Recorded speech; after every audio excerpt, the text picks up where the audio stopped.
જય શ્રી કૃષ્ણ મિત્રો, આપ સૌનું સ્વાગત છે મારી યુટ્યુબ ચેનલ વ્રતની કથાનો ભંડારમાં। આજે આપણે આ વિડીયોમાં સાંભળવા જઈ રહ્યા છીએ કે પાપમોચીની એકાદશી ક્યારે છે તથા ફાગણ મહિનાની વદ પક્ષની એકાદશીને પાપમોચીની એકાદશી શા માટે કહેવામાં આવે છે તથા જાણીએ પાપમોચીની એકાદશીના મુહૂર્ત, મહાત્મ્ય તથા એના પારણાનો સમય। મારા વાલા મિત્રો, આ વિડીયો શરૂ કરતાં પહેલાં મારું આપ સૌને નિવેદન છે કે જો આપ આ ચેનલમાં નવા હોવ તો મારી ચેનલને સબસ્ક્રાઈબ ચોક્કસથી કરી લેજો। શ્રી ગણેશાય નમઃ। 2024માં પાપમોચીની એકાદશી એ 5 એપ્રિલે રાખવામાં આવશે। માન્યતા છે કે આ દિવસે શ્રીહરિની પૂજા અને 24 કલાકનો ઉપવાસ કરનારને સમગ્ર પ્રકારના કષ્ટોથી મુક્તિ મળી જાય છે। શાસ્ત્રો અનુસાર 11 તે તિથિ છે જેના ફળ સ્વરૂપ સાધકનું શરીર અને મન શુદ્ધ થાય છે અને સાથે જ તમામ મનોકામનાઓ પણ પૂર્ણ થાય છે। આ વખતે પાપમોચીની 11 પર શુભ સંયોગ બની રહ્યો છે તથા શુભ યોગ બની રહ્યો છે જેનાથી વ્રત કરનારને પૂજાનો બમણો લાભ મળશે। આ વર્ષે પાપમોચીની 11 પર સાધ્ય રોગ બનશે। આ સિવાય આ દિવસે કુંભ રાશિમાં શનિ અને મંગળની યુતિ થાય છે।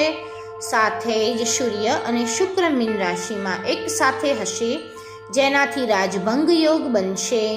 દરમિયાન વ્રત કરનારને પાપમોચીની 11 વ્રતથી તમામ પ્રકારની માનસિક અને શારીરિક સમસ્યા દૂર થશે। આરોગ્ય, સંતાન પ્રાપ્તિ અને નોકરીમાં પણ સફળતાની કામના અવશ્ય પૂર્ણ થશે। હવે આપણે સૌપ્રથમ જાણી લઈએ કે પાપમોચીની 11 2024ના પૂજા મુહૂર્ત કયા છે। 5 એપ્રિલ 2024 11 તિથિ શરૂ થાય છે 4 એપ્રિલ 2024 સાંજે 4 કલાકને 14 મિનિટથી અને 11ની તિથિનું સમાપન થાય છે 5 એપ્રિલ 2024ના રોજ બપોરે 1 કલાક અને 28 મિનિટે। વિષ્ણુ ભગવાનની પૂજાનો સમય છે સવારે 7 કલાક અને 41 મિનિટથી લઈ સવારે 10 કલાક ને 49 મિનિટ સુધીનો રહેશે। ઉદયા તિથિ પ્રમાણે 5 એપ્રિલે પાપમોચીની એકાદશીનું વ્રત રાખવામાં આવશે। હવે આપણે આ સાથે સાથે જાણી લઈએ કે વ્રતના પારણાનો સમય શું છે તથા વ્રતના પારણા ક્યારે કરવા જોઈએ। પાપમોચીની એકાદશીના વ્રતના પારણા 6 એપ્રિલ 2024ના સવારે 6 કલાક અને 5 મિનિટથી લઈ સવારે 8 કલાક અને 37 મિનિટ સુધીનો શુભ સમય છે। આ સમય દરમિયાન આપ વ્રતના પારણા ચોક્કસથી કરી લેજો જેથી કરીને તમને પાપમોચીની એકાદશીનું શુભ ફળ અવશ્ય પ્રાપ્ત થાય। હવે આગળ આ વિડીયોમાં આપણે જાણી લઈએ કે પાપમોચીની 11નું વ્રત કેવી રીતે રાખવું જોઈએ જેથી કરીને તમને આ શુભ સંયોગ તથા પાપમોચીની એકાદશીના વ્રતના પૂરેપૂરું ફળ તમને પ્રાપ્ત થાય। સૌ પ્રથમ 11 વ્રત એ 2 પ્રકારે રાખવામાં આવે છે। પહેલું નિર્જળા એકાદશી અને ફળાહારી। નિર્જળા વ્રત પૂર્ણ રીતે સ્વસ્થ વ્યક્તિએ જ રાખવું જોઈએ। અન્ય લોકો ફળાહારી ઉપવાસ રાખી શકે છે। આ વ્રતમાં દશમીને સાત્વિક આહાર ગ્રહણ કરવો જોઈએ। 11ની સવારે નદી કે સરોવરમાં પવિત્ર સ્નાન કરવું જોઈએ। જો આપ નદી કે સરોવરમાં પવિત્ર જળથી સ્નાન ન કરી શકો તો મારા ઘરમાં નહાવાના પાણીમાં તમે થોડુંક ગંગાજળ મિશ્રિત પણ ચોક્કસથી કરી લેજો જેથી કરીને તમને પવિત્ર નદીઓનું પણ ફળ પ્રાપ્ત થાય। પછી ફૂલ, ચંદનનો લેપ, અગરબત્તી અને ભોગ વિષ્ણુજીને અર્પણ કરીને પૂજન અવશ્ય કરવું જોઈએ। જે બાદ શ્રીમદ ભગવદ્ ગીતાજીના 11મા અધ્યાયનો પાઠ કરવો જોઈએ। શ્રીમદ ભગવદ્ ગીતાજીના 11મા અધ્યાયનો પાઠ કરવો તે આ પાપમોચીની એકાદશીના દિવસે સર્વશ્રેષ્ઠ માનવામાં આવ્યો છે। આમ તો આપણે દરેક 11ના દિવસે ભગવદ્ ગીતાજીના 11મા અધ્યાયનો પાઠ કરવાથી શ્રેષ્ઠ ફળની પ્રાપ્તિ થાય છે. પાપમોચીની 11સની વ્રતની કથા અવશ્ય સાંભળવી જોઈએ, જેથી કરીને તમને વ્રતનું પૂર્ણ ફળ પ્રાપ્ત થાય. આ દિવસે જો રાત્રે જાગરણ કરીને શ્રીહરિની ઉપાસના કરવામાં આવે તો દરેક પાપનું પ્રાયશ્ચિત થઈ શકે છે અને આગલા દિવસે દાન કરીને વ્રતના પારણા કરવા જોઈએ. મારા વાલા મિત્રો, આ તો થઈ ગયું કે વ્રતના શુભ સમય તથા વ્રતની વિધિ આપ સૌએ જાણી લીધી. હવે આગળ આ વિડીયોમાં આપણે જાણી લઈએ કે પાપમોચીની એકાદશીની વ્રતનું મહાત્મય તથા વ્રતની કથા વાર્તા શું છે. મારા વાલા મિત્રો, પાપમોચીની એકાદશીની વ્રત શરૂ કરતા પહેલાં મારું આપ સૌને એક નિવેદન છે કે આ વ્રત કથા સાંભળતા તમે તમારા મનમાં ભગવાન શ્રી હરિના નામનું રટણ ચોક્કસથી કરજો, જેથી કરીને આ વ્રત કથાનો તમને ચોક્કસથી લાભ મળે. ખૂબ સમય પહેલા માધાનતા નામના એક પરાક્રમી રાજા હતા. રાજા માધાનતાએ એકવાર લોમશ ઋષિને પૂછ્યું કે મનુષ્ય જે જાણે અજાણે પાપ કરે છે તેનાથી મુક્ત કેવી રીતે થઈ શકે છે. ત્યારે મહર્ષિ લોમશે કહ્યું હતું, નરેશોમાં શ્રેષ્ઠ રાજન, પૂર્વકાળની વાત છે.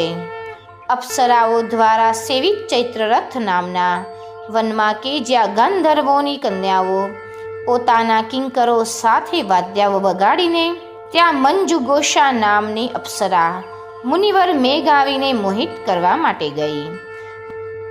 મહર્ષિ ચૈત્રરથ વનમાં રહીને બ્રહ્મચર્યનું પાલન કરતા હતા. મંજુઘોષા મુનિના ભયથી આશ્રમથી એક કોશ દૂર રોકાઈ ગઈ અને સુંદર રીતે વીણા વગાડતી મધુર ગીતો ગાવા લાગી. મુનિશ્રી મેઘ આવી ફરતા ત્યાં જઈ પહોંચ્યા અને એ સુંદર અપ્સરાને આ રીતે ગીત ગાતી જોઈને અકારણ જ મોહને વશીભૂત થઈ ગયા. મુનિની આવી અવસ્થા જોઈને મંજુઘોષા એમની પાસે આવી અને વીણા નીચે મૂકીને એમને આલિંગન કરવા લાગી. મેઘાવી પણ એની સાથે રમણ કરવા લાગ્યા. દિવસ રાતનું પણ એમને ભાન ન રહ્યું. આ રીતે ઘણા દિવસો પસાર થઈ ગયા. સમય થતાં મંજુઘોષા દેવલોકમાં જવા લાગી. જતી વખતે એને મુનિશ્રીને કહ્યું, બ્રાહ્મણ, મને હવે મારા લોકમાં જવાની રજા આપો. મેઘાવી બોલ્યા, દેવી, જ્યાં સુધી સવારની સંધ્યા ન થાય ત્યાં સુધી મારી સાથે જ રહો. અપ્સરાએ કહ્યું, વિપ્રવર, અત્યાર સુધી કોણ જાણે કેટલીય સંધ્યાઓ જતી રહી. મારા પર કૃપા કરીને વીતેલા સમયનો વિચાર કરો.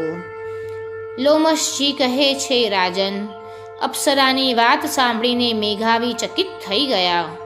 એ સમયે એમણે વીતેલા સમયનો હિસાબ બતાવ્યો તો ખબર પડી કે મંજુઘોષા સાથે રહેતા એમને 57 વર્ષ થઈ ગયા હતા. અપ્સરાને પોતાની તપસ્યાનો વિનાશ કરનારી જાણીને મુનિને એના પર ઘણો ક્રોધ આવ્યો. એમણે શ્રાપ આપતા કહ્યું, પાપીણી, તું પિશાચીની બની જા. મુનિના શ્રાપથી વિચલિત થવા છતાં એ વિનયથી મસ્તક નમાવીને બોલી, મુનિવર, મારા શ્રાપનો ઉદ્ધાર કરો. સત્ય પુરુષો સાથે 7 વાક્યો બોલવાથી અથવા 7 ડગલા ચાલવા માત્રથી જ એમની સાથે મિત્રતા થઈ જાય છે. બ્રાહ્મણ, હું અનેક વર્ષો સુધી આપની સાથે રહી છું. આથી સ્વામી, મારા પર કૃપા કરો. મુનિ બોલ્યા, ભદ્રે, શું કરું? તે મારી વર્ષોની તપસ્યાનો ભંગ કરી દીધો છે. છતાં પણ સાંભળ, ફાગણ માસમાં કૃષ્ણ પક્ષમાં જે શુભ એકાદશી આવે છે એ એકાદશી શ્રાપથી મુક્ત કરનારી અને બધા પાપોનો ક્ષય કરનારી છે. સુંદરી, એનું જ વ્રત કરવાથી તારું પિશાચપણું દૂર થશે. તેથી જ તો ફાગણ માસના કૃષ્ણ પક્ષની એકાદશીને પાપમોચીની એકાદશી કહેવામાં આવે છે. અને એકાદશી કરવાથી પાપોનો બધી જ રીતે ક્ષય થાય છે. આમ કહીને મુનિશ્રી મેઘાવી પોતાના પિતા મુનિવર ચ્યવનના આશ્રમ પર ગયા. એમને આવેલા જોઈને મુનિવર ચ્યવનજીને પૂછ્યું, પુત્ર, આ શું કર્યું? તે તો તારા પુણ્યનો નાશ કરી દીધો. મેઘાવી બોલ્યા, પિતાશ્રી, મેં અપ્સરા સાથે વિહાર કરવાનું મહાપાપ કર્યું છે. હવે આજ એનું પ્રાયશ્ચિત બતાવો કે જેથી મારા પાપનો નાશ થઈ જાય. ચ્યવનજી બોલ્યા, પુત્ર, ફાગણ માસમાં કૃષ્ણ પક્ષમાં જે એકાદશી આવે છે એનું વ્રત કરવાથી તારા પાપોનો વિનાશ થઈ જશે. અને આથી જ આ એકાદશીનું નામ પાપમોચીની એકાદશી રાખવામાં આવ્યું છે. પિતાનું આ કથન સાંભળીને મેઘાવીએ એનું વ્રત કર્યું. આથી એમના પાપો નષ્ટ થઈ ગયા. આ જ પ્રમાણે મંજુ ગોસાએ પણ વ્રતનું પાલન કર્યું અને પાપમોચીનીનું વ્રત કરવાથી એ પિશાચ ભયોમાંથી મુક્ત થઈ અને દિવ્ય રૂપ ધારીણી શ્રેષ્ઠ અપ્સરા બનીને સ્વર્ગલોકમાં જતી રહી. અને આમ જ પાપમોચીની એકાદશીનું વ્રત કરવાથી મંજુ ગોસા અપ્સરાને તથા મેઘાવી રાજાને પણ પાપોમાંથી મુક્તિ અપાવનાર છે. અને આ એકાદશીનું એટલે જ આટલું ખૂબ મહાત્મય છે કે આ જન્મમાં કે તમારા પૂર્વજન્મમાં તમારા હાથથી સારા નરસા કોઈ પણ પાપ થયા હોય તો તમે આ મનુષ્ય જન્મમાં તમે પાપમોચીની એકાદશીનું વ્રત કરી ભગવાન શ્રી હરિને પ્રસન્ન કરી તમારા જાણે અજાણે થયેલા પાપોમાંથી મુક્તિ મેળવી શકો છો અને ભગવાન શ્રી હરિના આશીર્વાદ તમે મેળવી શકો છો. મારા વાલા મિત્રો, આ વિડીયોના અંતે હું એટલું જ કહીશ કે આમ તો જોવા જઈએ તો દરેક એકાદશી એ આપણા માટે ખૂબ જ મહત્વની છે. સાથે સાથે આ પાપમોચીની એકાદશી પણ અવશ્ય કરવી જોઈએ.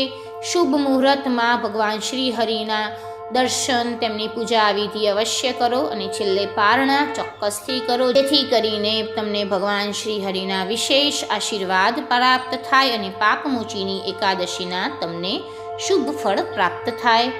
મારા વાલા મિત્રો, આ વિડીયો તમને સારો લાગ્યો હોય તો મારી ચેનલને સબસ્ક્રાઈબ ચોક્કસથી કરી લેજો અને વિડીયોને લાઈક, શેર કરી કમેન્ટ બોક્સમાં ઓમ નમો નારાયણ ચોક્કસથી લખજો. ધન્યવાદ.